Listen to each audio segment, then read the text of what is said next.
To the podium, head coach Jen Flynn Oldenburg in her 5th season has led the Buckeyes to 3 NCAA tournaments. Sydney Taylor, junior DS, played in all 29 matches and 101 sets last season for the Buckeyes. And in the end, Mia Tuman, the senior setter, who finished 5th in the Big Ten with the team-high 9.53 assists per set. Jen, an opening statement? Yeah, I just welcome back to the Big Ten Media Days, and I think it's year 3, and it's bigger, better than ever, and appreciate everybody that's here. But Grace, gonna give you a shout out.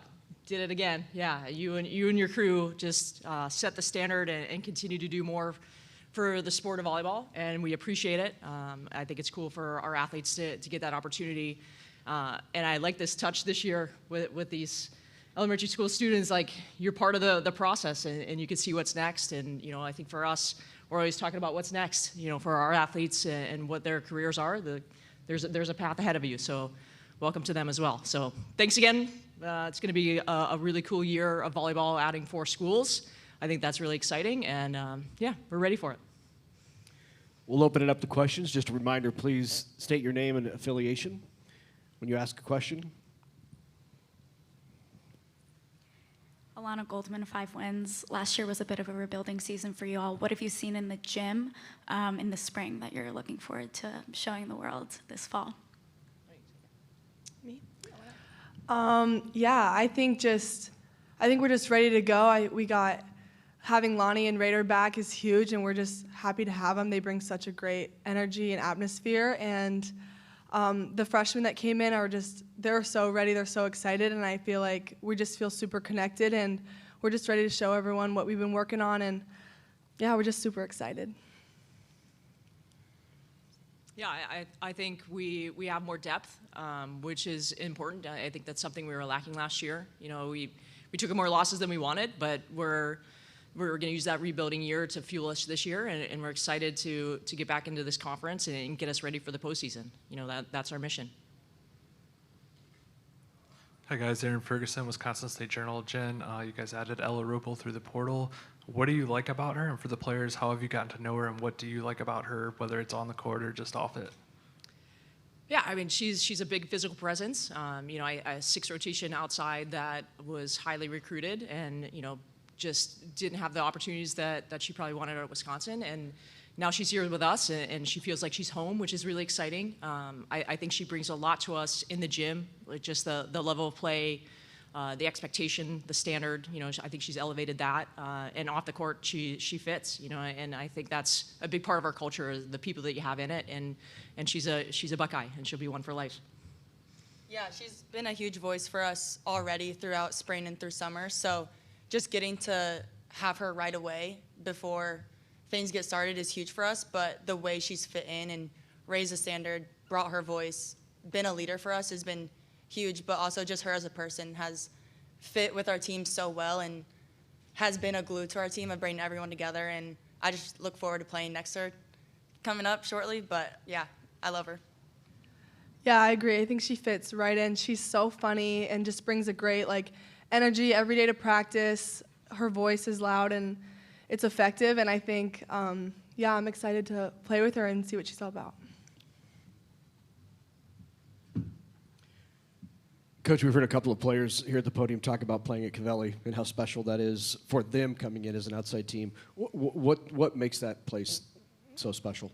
I think it's how it was designed. I think the lower bowl where most people sit is close to the court. It gets loud in there. I think you never miss a point. So if you go get a popcorn and a water and you need your snacks, you could still watch every point of the match, the concourse level. And so I think that environment's really special. This year we revealed a new court, so that always adds a little bit more excitement. But I think it's the knowledge of our fan base is big. We're a volleyball city, so to have that support of our fans and just have it every day in Covelli is super special. Anything you want to add? Yeah, I think going off of that, just Buckeye Nation alone, they always show out and they're always giving 100% to every game. They never disappoint, and I love playing for them, and I'm excited to play for them again this year.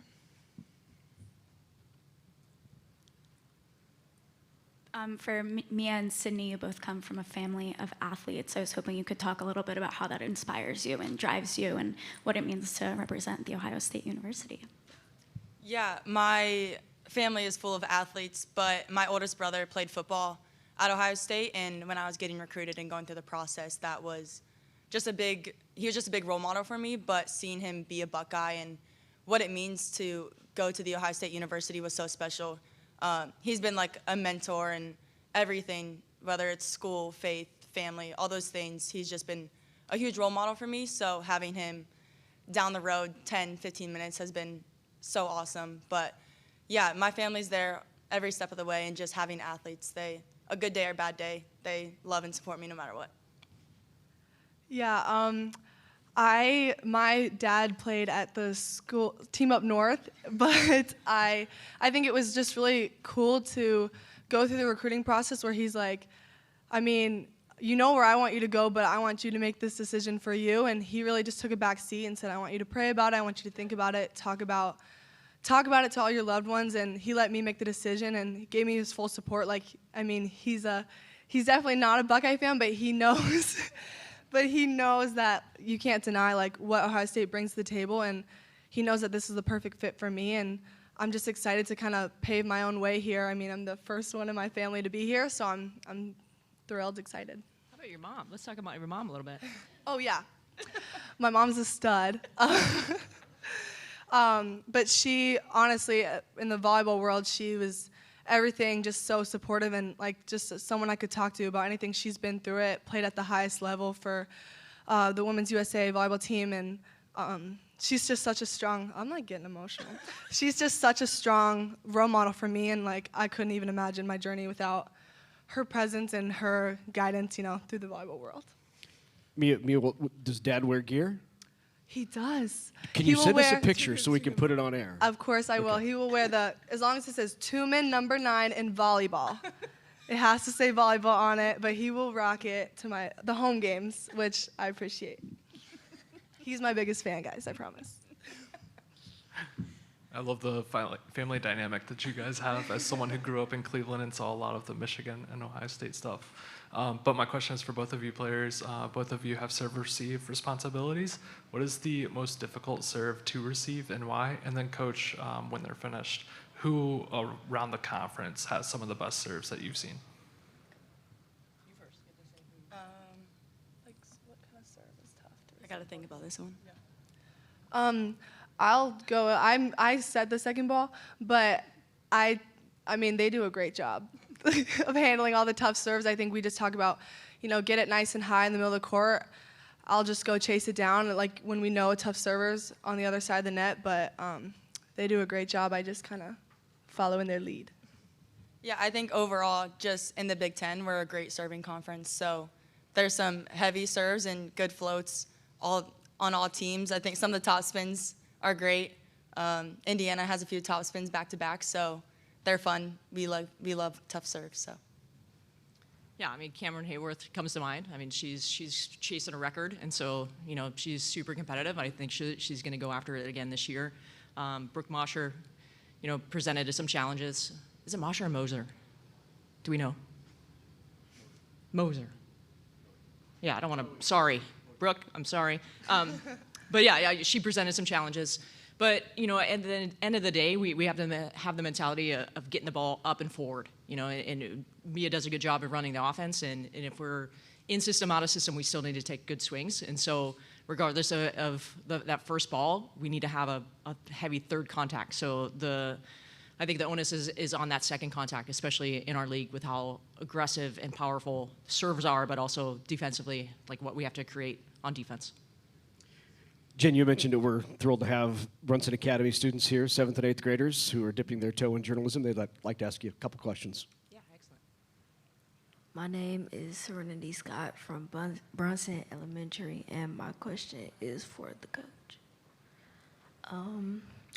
There has been an increase in the number of female coaches in the Big Ten. How does it feel to be a part of that movement? I think it's something special, and I think it's, I maybe took it for granted and something I didn't think about early in the career, but as we get into it more and more, I think it's important for our younger generations to see that. It's important for our athletes to see that you can have a family and a dynamic that we do and still compete and do a great job at a high level. And that's regardless of what profession. But I think in our sport, since it's a female sport, the more female leaders that are taking over programs, I think it's super important. And it's cool to see it across the conference and continue to see it across the nation. That's a great question. Thank you. My name is Jason West from Bronson Elementary. My question is for the coach. For this upcoming season, what are you looking most forward to for your team? It's hard to sum up in just a couple of sentences. Another good question. I think we're looking forward to get back on the court together and really taking last year and the rebuild that we had and putting it forward and getting back into the postseason. We're on a mission to get to there, and whatever it takes to get there inside of a really tough conference is going to be a task ahead of us, but one that they're ready for. So just getting back to competing.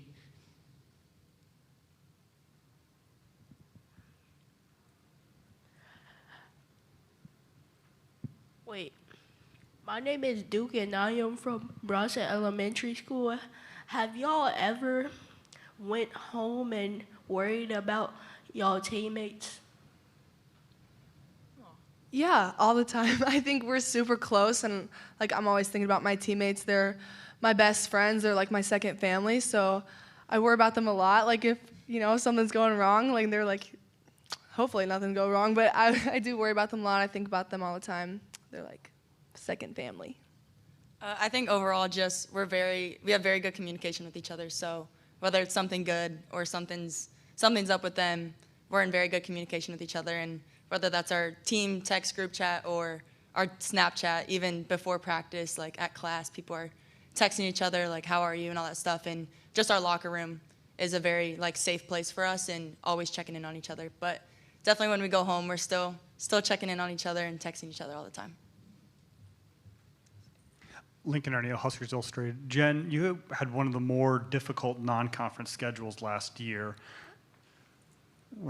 Did you learn anything from that? Did you change your approach? And also, did adding the new 4 West Coast teams change your mindset for how you go about scheduling non-conference? Well, I think you can see that the approach was changed. So appreciate that.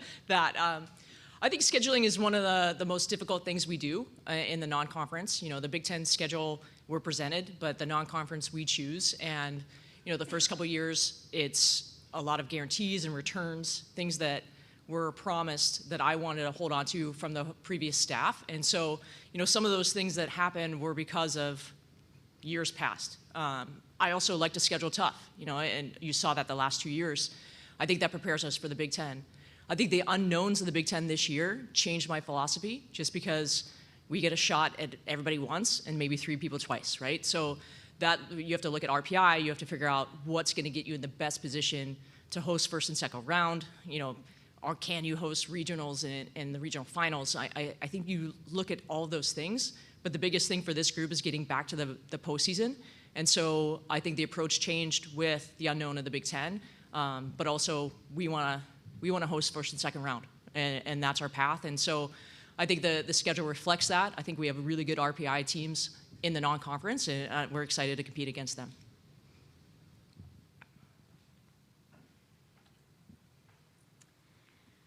Coach, you talked a bit about how Columbus is a really great volleyball city, and you're getting more fans by the day. What's it been like having the professional team in the city, and what interaction are you having with their organization? I think it's just cool globally, in our nation, but to have it in our city, I think it's extra special. Having, players that they've watched play join that team. Michelle Bartsch joined the Fury late last season. So to have her, in the morning in our gym, working with our players, and then going and training in the afternoon or playing in a match that night, I think it's important to see that it's possible. And that connection is certainly there with the Fury, but also throughout the whole PVF. I think with Love coming up, you're just seeing more and more players that they've played against or watched growing up competing on U.S. soil, and that's super important. So I think the connection with the Fury, but also both leagues are there with all of our connections that we have as a staff, and it's just good. It's good for the sport, and I'm excited to see the growth.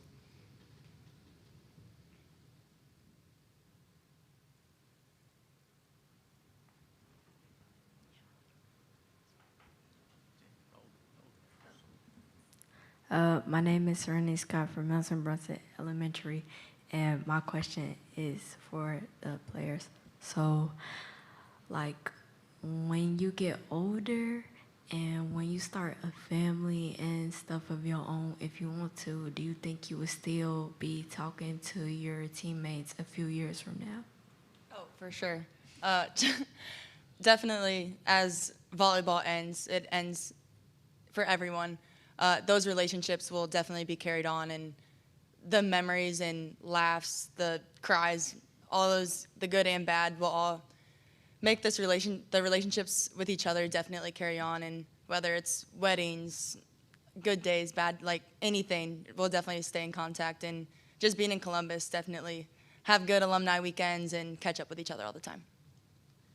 Yeah, I think like the saying, you don't always remember what people say, but you remember how they make you feel, like just kind of resonates with this team. Like, we're not going to remember every individual game or practice, but just like the way we are with each other, like how we care about each other, like we'll never forget those. And I think this is family, this is lifelong friendships for sure, so 100%.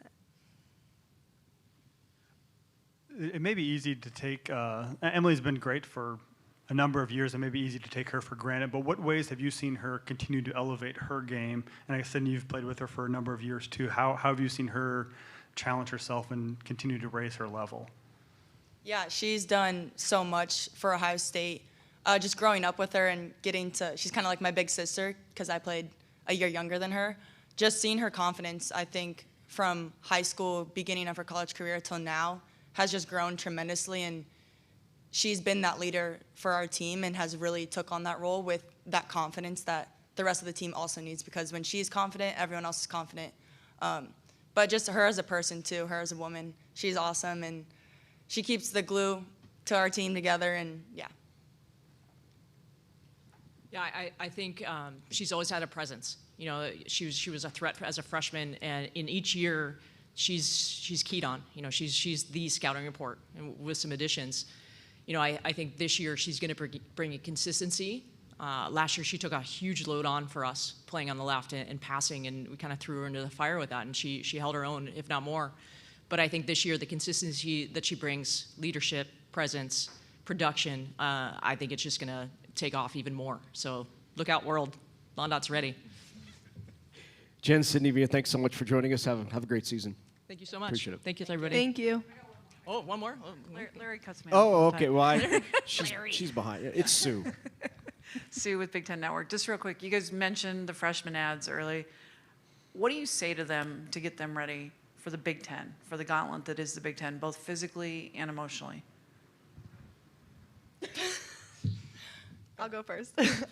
Yeah, I would just say, something that I learned is just, you know, we put in so much work in practice and in preseason, and then when it's showtime, like, just do your thing. Like, don't overthink it. Don't think about what you need to do, what you're supposed to do, but just play your game. It's going to come naturally, and we're so supportive of each other. Like, if you're stressed, just make eye contact, squeeze someone's hand. Like, we're all in this together, but, you know, just do your thing, play your game. It all starts with just the standard in our gym, from the coaches to the captains to every single person on our team. That standard is raised time and time again.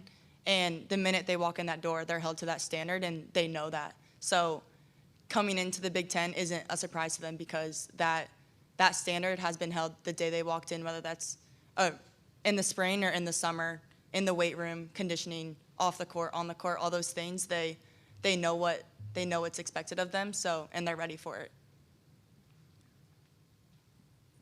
Any other questions? Thank you very much, Coach. Thanks, Larry. Thank you. Thanks, everybody.